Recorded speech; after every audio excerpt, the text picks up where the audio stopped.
Quando você, como paciente, se submete a alguns exames que o médico solicita, às vezes existem alguns termos que você não entende por não ser da área e, como eu gosto muito de explicar para meus pacientes, esses termos e eles entenderem qual é o resultado desses exames, eu vou tratar hoje de um dos termos que é muito frequente no consultório cardiológico. Quando você faz, por exemplo, um teste da esteira, um teste ergométrico, e aparece lá, teste negativo para isquemia miocárdica. Esse termo isquemia, eu gosto de explicar para os meus pacientes e diferenciá-lo do termo infarto do miocárdio. O miocárdio é o músculo do coração, porque eu considero importante esse entendimento. Então, qual é a diferença entre isquemia e infarto? Imagine um campo de futebol com aspersores ligados.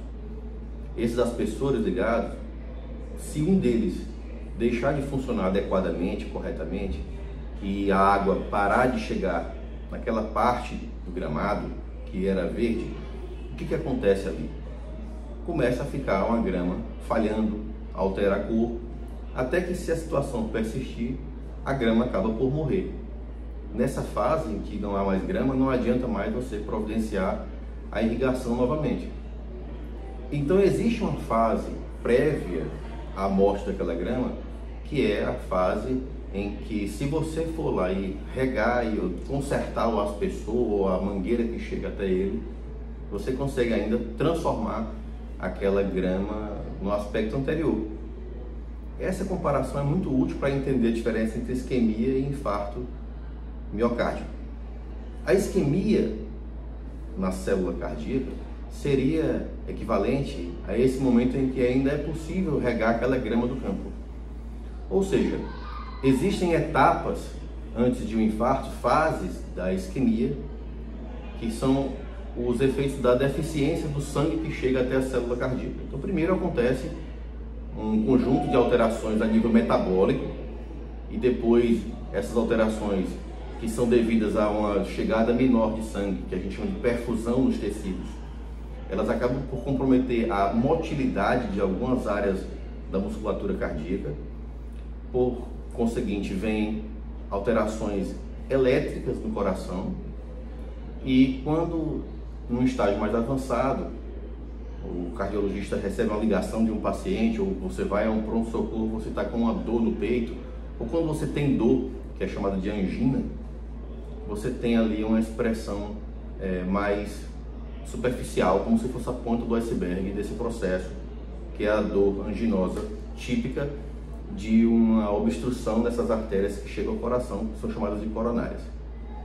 Portanto, quando você vai fazer exames com um cardiologista, de acordo com a interpretação da sua dor, ou mesmo que você não sinta dor, existem processos que podem estar acontecendo antes disso. E aí, quando o cardiologista pede, por exemplo, a esteira, o teste da esteira, o teste ergométrico, ele quer saber se, mesmo sem você sentir dor, se quando você faz a esteira, existem alterações que ele pode perceber na eletricidade do coração. Então ele está vendo ali um eletrocardiograma na tela enquanto você faz o esforço. Em nível mais profundo, ou seja, avançando no entendimento dessa sequência de fases da isquemia, poderia ser identificado alterações da motilidade cardíaca, que seria um exame chamado ecocardiograma com estresse farmacológico, em que é injetada uma substância com propriedades semelhantes, por exemplo, a adrenalina, não é adrenalina, mas é uma substância com efeitos parecidos, que aumentam a força de contração do coração. E quando o cardiologista está fazendo o ecocardiograma com estresse, ele identifica que uma das áreas não contraiu adequadamente, ele pode suspeitar que ali esteja faltando ser deficiência de circulação sanguínea. E por fim, na parte de perfusão, que é essa chegada do sangue, a diferença de cores da cintilografia miocárdica faz o médico interpretar que ali haja, a nível de perfusão, de chegada de sangue, alterações que possam corresponder à isquemia no coração. Então esse vídeo teve essa finalidade de explicar o que é isquemia. É uma fase reversível em que é importantíssimo identificar a sua ocorrência para uma correta abordagem e para que você não venha a ter um infarto. Então essa é a grande importância do check-up cardiológico de rotina.